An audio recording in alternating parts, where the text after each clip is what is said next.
ॐ अज्ञानतिमिरान्धस्य ज्ञानञ्जनशलाकया चक्षुरुन्मिलितं येन तस्मै श्रीगुरुवे नमः। हरे कृष्ण। भगवद गीता अध्याय 17 श्लोक संख्या 12। अभिसन्धाय तु फलं दम्भर्थम् अपि च एव यत् इज्यते भरत श्रेष्ठा तम यज्ञम विद्धि जा राजसम। लेकिन हे भरत श्रेष्ठ, जो यज्ञ किसी भौतिक लाभ के लिए या गर्ववश किया जाता है तुम उसे राजसी जानो। तो हम लोग चर्चा कर रहे हैं इस अध्याय में विशेष तौर पे भगवान एक एक चीज़ के बारे में बताया है कि क्या राजसी है, क्या तामसी है और क्या सात्विक है। हमने पहले चर्चा की कि हमें धीरे धीरे सात्विक चीज़ों पर आना है और सात्विक से हमें शुद्ध सात्विक माना है, क्योंकि सात्विक में भी देयर इज मिक्सिंग।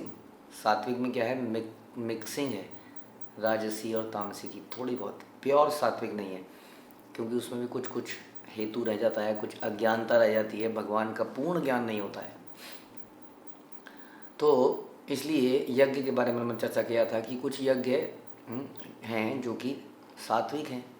हाँ, हमने सुना था कि यज्ञों में वो यज्ञ सात्विक है जो शास्त्र के निर्देश के अनुसार किया जाता है, कर्तव्य समझकर, उन लोगों द्वारा जो फल की इच्छा नहीं रखते। आज बता रहे हैं राजसी कौन सा है, जो यज्ञ किसी भौतिक लाभ के लिए या गर्ववश किया जाता है। यदि हम इस वर्ड के डिटेल में जाएंगे, जैसा हम पहले भी चर्चा करते हैं यज्ञ के बारे में, तो उसी से क्लियर हो जाता है कि किसको यज्ञ कहते हैं। मीनिंग ऑफ यज्ञ, इंग्लिश में यज्ञ का जो वर्ड है वो है सेक्रीफाइस। फायर सेक्रीफाइस हो या कोई सा भी sacrifice, it's a sacrifice. Sacrifice का मतलब क्या होता है, यदि हमने सुना है ना, सेक्रीफाइस देना, बलिदान, त्याग, इसको हम सेक्रीफाइस कहते हैं। यदि मैंने आपको 100 रुपये सेक्रीफाइस किए और मैं आपसे बदले में 2 लीटर दूध मांगता हूँ, तो मेरे सेक्रीफाइस को क्या कहेंगे आप? कहेंगे आगे अब दिमाग ख़राब है आपका, ये सेक्रीफाइस क्या है? 100 रुपये दिए और 2 लीटर दूध ले लिया, काहे का सेक्रीफाइस किया आपने?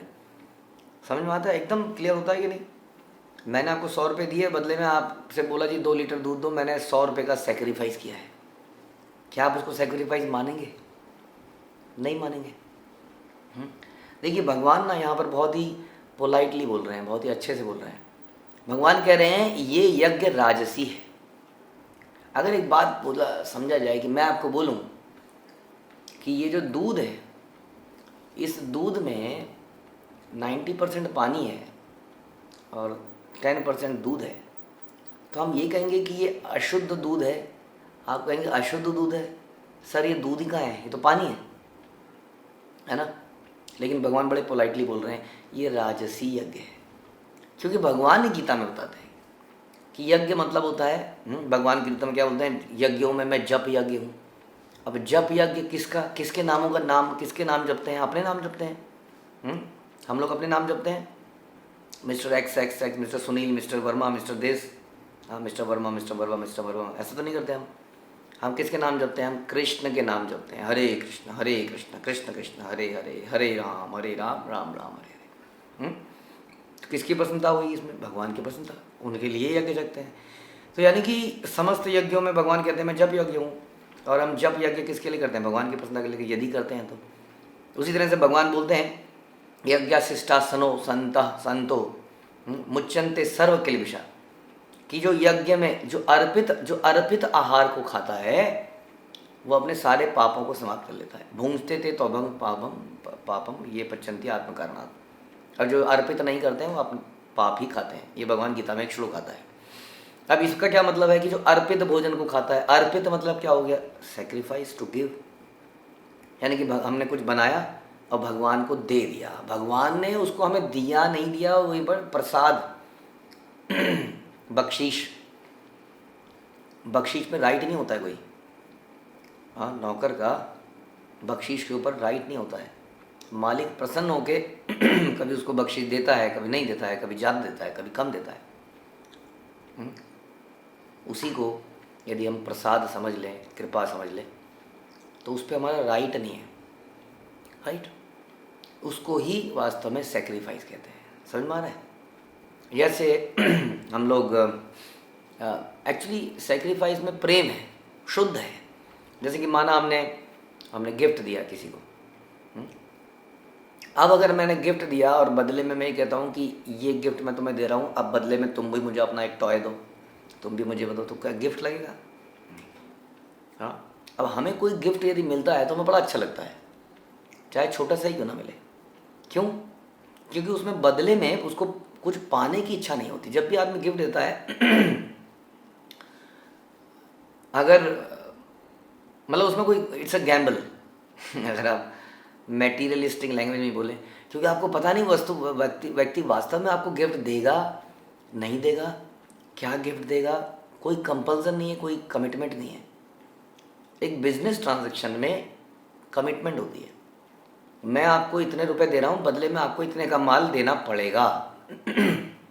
इसलिए यदि मेरी कुछ बिजनेस ट्रांजैक्शंस आज होती हैं तो अच्छा लगता है, बिजनेस चल रहा है, लेकिन प्रसन्नता नहीं होती उतनी।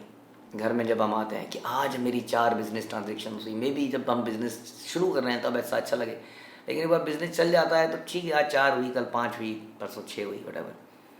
लेकिन यदि कोई गिफ्ट किस दिन मिलता है तो हम जरूर आके घर में बताते हैं, आज मुझे वहाँ से एक गिफ्ट आया, चाहे कैसा भी आया हो। क्यों? क्योंकि बिजनेस ट्रांजैक्शन में यदि मेरे पास कुछ आया है, एडवांस आया है, उसके बदले में मुझे माल भेजना पड़ेगा। लेकिन गिफ्ट तो हाँ वॉलेंटेरली, बिना एक्सपेक्टेशन के कोई हमें देता है, हाँ, तो इसलिए बड़ा अच्छा लगता है। And that is the real pure sacrifice, यज्ञ। यदि ये भगवान की प्रसन्नता के लिए किया जाए, उसी को यज्ञ कहते हैं। बाकी तो यज्ञ है ही नहीं वास्तव में। न जाने कितने यज्ञ हमने चर्चा करी, कितने तरह के लोग अग्नि या अलग अलग तरह के यज्ञ कर रहे हैं, लेकिन उसके बदले में वी आर एक्सपेक्टिंग समथिंग। अगर हम कह रहे थे कि हम 1 लाख देंगे तो वो 10 लाख देगा, 1 रुपया देंगे तो वो 10 लाख देगा। There is a clear expectation. बड़ा बुरा लगता है सुनने में, but yes, it's a business transaction. जहाँ हम भगवान के मंदिर, अलग अलग देवी देवताओं के मंदिरों में जाते हैं, हाँ, या भगवान के पास भी जाते हैं विद अ मेंटेलिटी की भगवान भी तो अब भगवान कुछ करेंगे।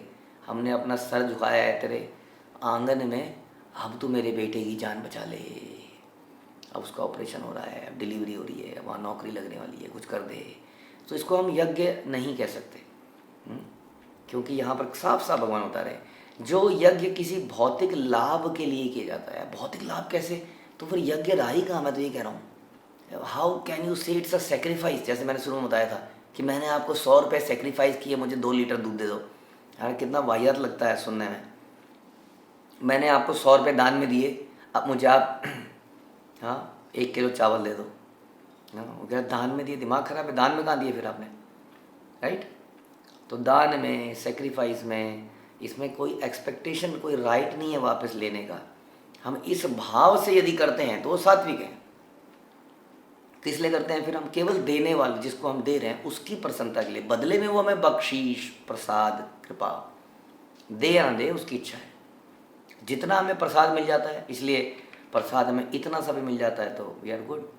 हम जन्माष्टमी में ऑल्टर में बैठे थे तो कभी कभी क्या होता था, कुछ लोग प्रसाद का डब्बा लाते थे तो भगवान को ऑफर करने के लिए। अब इतने सारे लोग लाते थे, करीबन हमने सुना कि 1.5 लाख रुपए लोग इस बार आए इस मंदिर में। तो आए तो प्रसाद लाए। अब हमने भगवान, वहाँ पे ऑफरिंग चल रही थी, लेकिन इतना प्रसाद आ रहा था तो कई बार क्या हो रहा था कि किसी का डब्बा किसी और के डब्बे से रिप्लेस हो जा रहा था, और वो एकदम से हमें लड़ने को, नहीं नहीं मैंने वो वाला डब्बा दिया था, वो काजू कतली का डब्बा दिया था, अभी क्या लड्डू का डब्बा वापस कर रहे हैं। तो इसका मतलब क्या है कि वो लाए तो हैं भगवान की ऑफरिंग के लिए, लेकिन उनके दिमाग में है कि ये अब मैं खाऊंगा जाके तो मुझे वापस मिलना चाहिए। तो भगवान के उसने दिया और देयर इज एक्सपेक्टेशन कि वही चीज़ मुझे मिले, क्योंकि मैंने सोच के लाया था, यानी कि किसके खाने के लिए सोच के लाया था? अपने खाने के लिए सोच के लाया था। वरना वो दूसरा भी ले लेता, क्योंकि दूसरा भी प्रसाद है। अगर प्रसाद भगवान को रियली में वो यज्ञ, सेक्रीफाइस, गिफ्ट के तौर पे लाया होता तो कभी ये ना बोलता कि मुझे, मैंने बर्फी का डब्बा दिया था, मुझे लड्डू का डब्बा क्यों दे रहे हो? क्योंकि वो तो प्रसाद है, प्रसाद तो अच्छा मिले। उसी तरह से हम यदि भगवान की पूजा पाठ, नाम जप, यात्राएं, जो भी है, व्रत इत्यादि करते हैं, और बदले में हमारे जीवन में यदि अच्छा नहीं होता है और हम ये कहते हैं भगवान ये क्या किया, क्या मैंने इसीलिए पूजा पाठ करी थी? So then it becomes a business transaction. यानी कि अरे इसका मतलब आपने पूजा पाठ इसलिए करी थी कि सब कुछ ठीक चले? ये बहुत बड़ा क्वेश्चन मार्क लग गया फिर हमारी पूजा पाठ की। ये तो राजसी या तामसी हो गई, ना कि सात्विक रही। हाँ, यही भगवान कह रहे हैं। जो यज्ञ किसी भौतिक लाभ के लिए किया जाता है या गर्ववश कर लिया जाता है, कई बार गर्व, आउट ऑफ गर्व हम कुछ देते हैं और हम चाहते हैं कि इसका कुछ कहीं पर हमारा नाम आ जाए, कहीं पर नाम लिखा जाए, इत्यादि इत्यादि, आउट ऑफ गर्व, नॉट टू प्लीज़ द भगवान और गुरु परंपरा, गुरु। हाँ, उसको तो उसके लिए करते हैं, तो हमारा गर्व है उसके अंदर। इसलिए हम कहते हैं कि कहाँ पर छपवाओगे, क्या करोगे, किसी पैम्फलेट के पीछे स्पॉन्सर का नाम आ जाएगा तब जाके वो पैम्फलेट बनेगी। तो ये भी क्या हो गया, ये हो गया तो कुछ बिजनेस का फ़ायदा हो गया या कुछ गर्व हो गया। तो ये सारे इन सब में क्या है, आपको सुन के ही समझ में आ रहा होगा, इसमें मिश्रण है ना, कुछ इच्छाओं का, कुछ भौतिक लाभ का मिश्रण है। It's not a pure thing. और जो प्योर नहीं है वो तो है ही नहीं, वो वस्तु ही नहीं है, यानी कि वो यज्ञ है ही नहीं कायदे में। लेकिन भगवान बड़े ही अच्छे तरीके से बोल रहे हैं कि ये यज्ञ जो है ना ठीक नहीं है, ये यज्ञ सात्विक नहीं है, ये राजसी, इसको समझो हे अर्जुन, हे भरत श्रेष्ठ। इसलिए यदि तुम युद्ध कर रहे हो तो इसमें ये सब मत कहो कि इसमें मेरा क्या होगा, मेरे परिवार वालों का क्या होगा, क्या करेंगे, सब तो मर ही जाएंगे, तो मैं अकेला रह के क्या करूँगा। क्या करो तुम मेरी प्रसन्नता के लिए युद्ध करो। तुम ये मत सोचो कि तुम्हारा इसमें क्या लाभ होगा, तो ये यज्ञ नहीं रहेगा। नहीं तो ये युद्ध भी, युद्ध में लोगों का संहार भी भगवान की प्रसन्नता के लिए यज्ञ कहलाएगा। तो ये बड़ी गहरी बातें हैं और इसी को प्योर भक्ति कहते हैं, जो कि रेयर कमोडिटी बन गई है। क्योंकि पूजा पाठ कर्म कांड ने हमारे जीवन को जर्जर कर दिया है, हमारी बुद्धि को सोचने की क्षमता समाप्त हो गई। हम देखते हैं कि भक्तों को इतने साल की ट्रेनिंग देते हैं, उसके बाद भी भक्तों के दिमाग से ये पूजा पाठ, ये कर्म कांड निकलते नहीं हैं। वो शुद्ध भक्ति कर नहीं पाते हैं क्योंकि उनके दिमाग में बहुत भय है कि वो यदि इसकी पूजा बंद कर देंगे, इस अनुष्ठान को बंद कर देंगे, इस व्रत को बंद कर देंगे, तो कोई कहीं से नाराज़ हो जाएगा, वो ये कर डालेगा, वो कर डालेगा। तो वास्तव में हम भक्ति करते नहीं हैं। गाने बहुत सारे बनाते हैं, चाहे जय जगदीश हरे बनाएं, चाहे भक्ति की शक्ति बनाएं, लेकिन वो भक्ति वर्ड को मिसयूटिलाइज कर रहे हैं क्योंकि वो भक्ति है ही नहीं। भक्ति समझिए कितना प्योर वर्ड है। मैंने आपको बताया कि गिफ्ट भी कितना प्योर वर्ड है, क्योंकि गिफ्ट के बदले में कुछ आएगा इसकी एक्सपेक्टेशन नहीं, तो गिफ्ट है ही नहीं वो। और यही हो गया आज के डेट में कि आज के डेट में हमें जो गिफ्ट मिलते हैं वो भी वास्तव में गिफ्ट नहीं है।